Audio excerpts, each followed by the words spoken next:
Ricardo Castillo.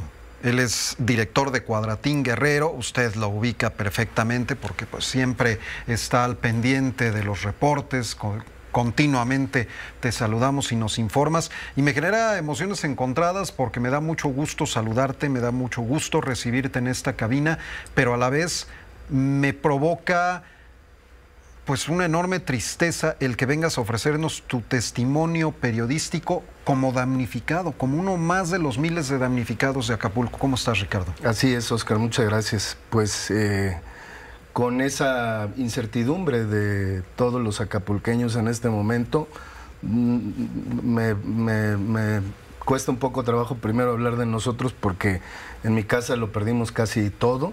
De 6 ventanas que tenemos, de 7 ventanas que tenemos, 6 ya no existen, las puertas, la sala, los colchones, nuestros objetos personales, en fin, nuestros documentos, todo lo perdimos y hay mucha gente en el edificio donde yo vivo que incluso perdió su casa completa. La gente que vive en la parte alta del condominio donde estamos, pues prácticamente no salió volando de milagro. ¿Cómo lo viviste, Ricardo? Nárranos, aunque sea brevemente, el momento en el que de la calma se pasa a la locura de un huracán de tal potencial destructivo como fue Otis. Fíjate que fue algo realmente inesperado. A las 12 de la noche aproximadamente no llovía tan fuerte y muy de pronto comenzó como una especie de licuadora en el ambiente a revolver todo, pues todo lo que había alrededor y fue más viento que lluvia, muchísimo viento y pensábamos que bueno, pues iba a pasar pronto, pero después de 2 o incluso 3 horas que no cesaba aquello, comenzaron a caer objetos pues del edificio donde estábamos, escuchábamos una lluvia intensa de proyectiles. Y el peor momento fue cuando el edificio se empezó a mecer. Ahí fue cuando yo en lo personal pensé que, pues que no la íbamos a librar. ¿Con quiénes estabas, Ricardo? Con mi esposa, con mi hijo pequeño de 11 años. Mi esposa entró en un momento de crisis muy fuerte y mi hijo trató de ser fuerte, pero hubo un momento en que él también sintió, él lo dice, él sintió que íbamos a morir todos. ¿Qué se escuchaba, además de todo lo que nos estás comentando, esta lluvia de objetos y todo? ¿Qué más se escuchaba? ¿Se escuchaba alguna voz? ¿Se escuchaba alguna persona? ¿O solamente era este ruido de objetos azotados por el viento? Eran golpes por todos lados. Nosotros teníamos una terraza donde el techo voló y las láminas se fueron arrancando poco a poco. Eso fue para nosotros como la parte más difícil porque pensamos que se estaba arrancando ya todo el edificio y digamos la parte más, lo que se escuchaba en realidad era como un sonido muy ensordecedor. Incluso sentíamos que iban a reventar nuestros oídos. Nosotros nos refugiamos en el baño como muchos acapulqueños, fue el último lugar donde nos pudimos refugiar y ahí pues llegó un momento en que dijimos vamos a esperar que pase lo que tenga que pasar. ¿Cuántas horas fue esta pesadilla? La parte más dura fueron 2 horas aproximadamente y entre lo que empezó y lo que se calmó yo creo que pasó otra hora más. ¿Cómo fue el momento después, salir del baño, ver tu departamento, salir a la calle, comenzar a conocer la magnitud de la tragedia? Bueno, primero salimos del baño y cuando salimos del baño encontramos todo inundado. Nos llegaba un poco más arriba de los tobillos el agua, cerca, a la mitad del pie, de abajo de la rodilla, y comenzamos a sacar el agua. Creo que ya me lo dijiste, pero te lo pregunto de nuevo. ¿En qué nivel vives? En la planta baja. Nosotros vivimos hasta la planta baja y ahí cayó toda el agua de todos los departamentos. De manera que eso hizo que todo se inundara y todo se perdió. Por eso nuestros colchones se inundaron y se perdieron. En el caso de mis vecinos, no se inundaron, ahí se volaron completamente, volaron incluso los hornos de microondas, las estufas, las televisiones, en fin, y bueno, pues fue lo primero que hicimos, pero hasta pasada las 6 de la mañana comenzamos un poco más o menos a despejar de agua el lugar. Te estoy hablando que esto fue desde las 3 hasta las 6 de la mañana y no parábamos. De ahí, bueno, pues pudimos salir al mediodía a ver los demás departamentos y eso era una tragedia. Nosotros nos llevamos limpiando la casa más de una semana y todos los días no parábamos, día y noche, y no terminamos, no terminamos. Yo tuve que salir de Acapulco para resguardar a mi familia porque no había agua, no había luz, no hay en este momento comida incluso, y bueno, pues regresaré para seguir trabajando en breve.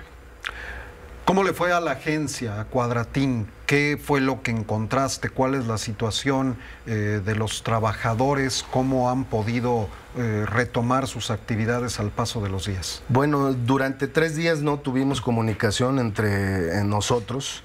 No supimos qué estaba pasando hasta que comenzamos a buscarnos caminando largas distancias para saber de nosotros. La oficina, por supuesto, quedó devastada.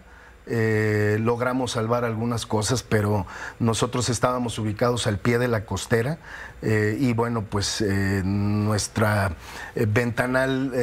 ventanal principal pues se perdió, por ahí entró el agua y todas y todos mis compañeros en este momento, Oscar, hoy que han pasado ya más de 2 semanas, algunos no tienen luz en este momento, algunos no tienen agua, la mayoría no tiene agua y algunos están teniendo dificultad para encontrar comida. ¿Ya se acabó la emergencia, como dice el gobierno federal? No, por supuesto que no. Eso fue muy mal tomado en Acapulco. Hay mucha indignación por ese decreto del fin de la emergencia.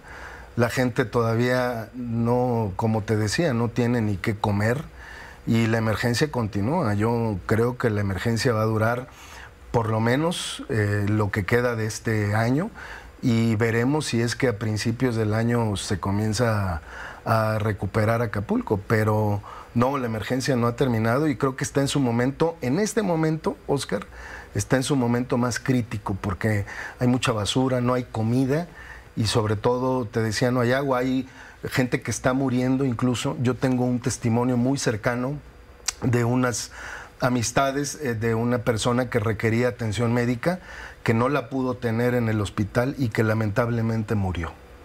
En el tema de los muertos, por cierto, me gustaría subrayar algo importante. Adelante, por favor. Las cifras oficiales dan cuenta de que serían aproximadamente 30 o 40 muertos. Nosotros hemos reporteado y tenemos información que en todas las funerarias de Acapulco por lo menos debe de haber 350 muertos de quienes sí lograron recoger los cuerpos de sus familiares, de sus seres queridos. Adicionalmente, hay mucha gente desaparecida, de manera que esta cifra de los muertos tampoco corresponde con la realidad.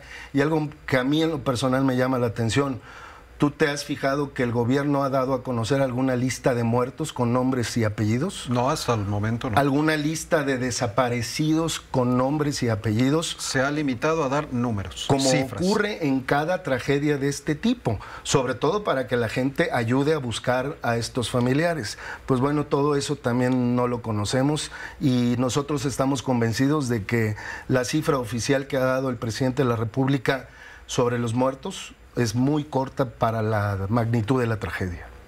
Eres la segunda persona que dice exactamente lo mismo en este espacio informativo. Ayer Evodio Velázquez, exalcalde de Acapulco y vocero de la caravana de damnificados que está aquí en la Ciudad de México, decía prácticamente lo mismo. Yo deseo de todo corazón que los dos se equivoquen. Me parece difícil que así sea, pero pues por cuestiones de las vidas humanas, ojalá y que se equivoquen, pero se ve difícil. Ricardo Castillo, muchísimas gracias. Al contrario, gracias a ti. No hay ninguna casa que haya quedado sin daño en Acapulco y bueno, pues esto te da una idea de que en realidad la tragedia es mayor. Gracias por tu profesionalismo, gracias por seguirnos apoyando como siempre y pues ojalá y que la recuperación llegue pronto. Y seguiremos, seguirán contando con Cuadratín allá en Guerrero. Y te lo apreciamos muchísimo. Ricardo Castillo, periodista que usted conoce muy bien, director de Cuadratín Guerrero y que hoy viene a ofrecernos su testimonio como damnificado en primera persona de esta tragedia que ha vivido Acapulco.